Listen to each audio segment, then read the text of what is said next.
ఒకే దెబ్బకు రెండు పిట్టల్ని కొట్టాలని తెలంగాణ సీఎం భావిస్తున్నారా? ఏకకాలంలో రెండు ప్రయోజనాలు నెరవేర్చేలా సీఎం పర్యటనలు ఉండబోతున్నాయా? స్థానిక ఎన్నికల ముందు సీఎం జిల్లాల పర్యటన దేనికి సంకేతం?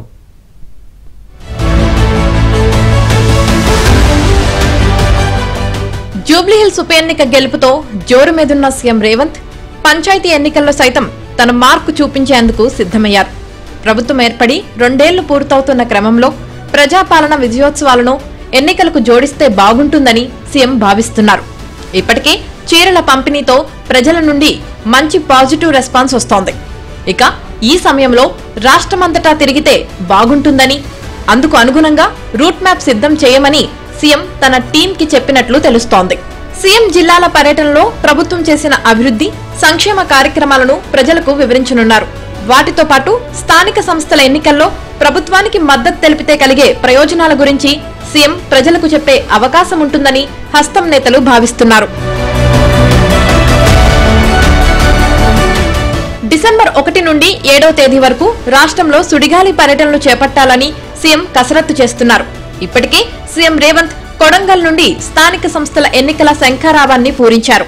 ప్రభుత్వం ఇస్తున్న చీరల్ని కట్టుకుని స్థానిక సంస్థల ఎన్నికల్లో ప్రభుత్వానికి మద్దతుగా ఓటేయాలని మహిళలకు సీఎం రేవంత్ పిలుపునిచ్చారు. 10 జిల్లాల పర్యటనలో భాగంగా ఆయా జిల్లాల అభివృద్ధి కార్యక్రమాలకు శంకుస్థాపన చేసేలా ప్లాన్ చేస్తున్నారు.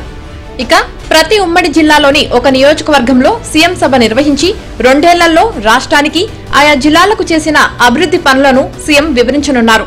డిసెంబర్ 1న ఉమ్మడి పాలమూరు జిల్లాలోని మక్తల్లో సీఎం పర్యటించనున్నారు. ఆ తర్వాత కొత్తగూడెం, దేవరకొండ, సిద్దిపేట, హుస్నాబాద్ ఇలా ఒక్కో ఉమ్మడి జిల్లాలో ఒక్కో రోజు పర్యటించనున్నట్లు తెలుస్తోంది.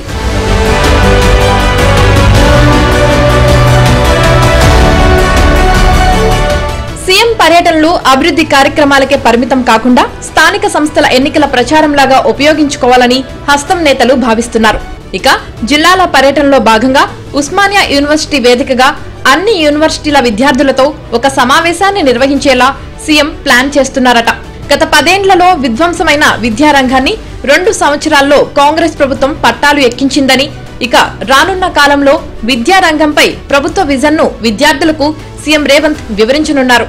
ఇక ఉద్యోగాల కల్పన విషయంలో ప్రభుత్వం తీసుకున్న నిర్ణయాలను సైతం సీఎం నిరుద్యోగులకు వివరించనున్నారు.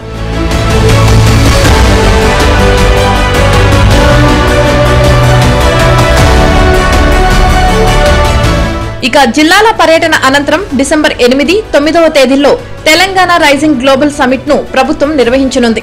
అదే సమయంలో పార్టీ నుండి కూడా ఒక బహిరంగ సభను ఏర్పాటు చేసి 2 ఏళ్ల పాలనలో ప్రజలకు ఏం ఇచ్చారో వివరించాలని హస్తం నేతలు భావిస్తున్నారు.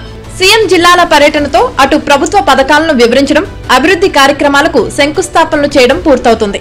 అదే సమయంలో ఎన్నికల ప్రచారం కూడా నిర్వహించినట్లు అవుతుంది. ఏకకాలంలో 2 ప్రయోజనాలు కలిగే ఈ పర్యటనపై హస్తం నేతలు గంపెడాసలు పెట్టుకున్నారు.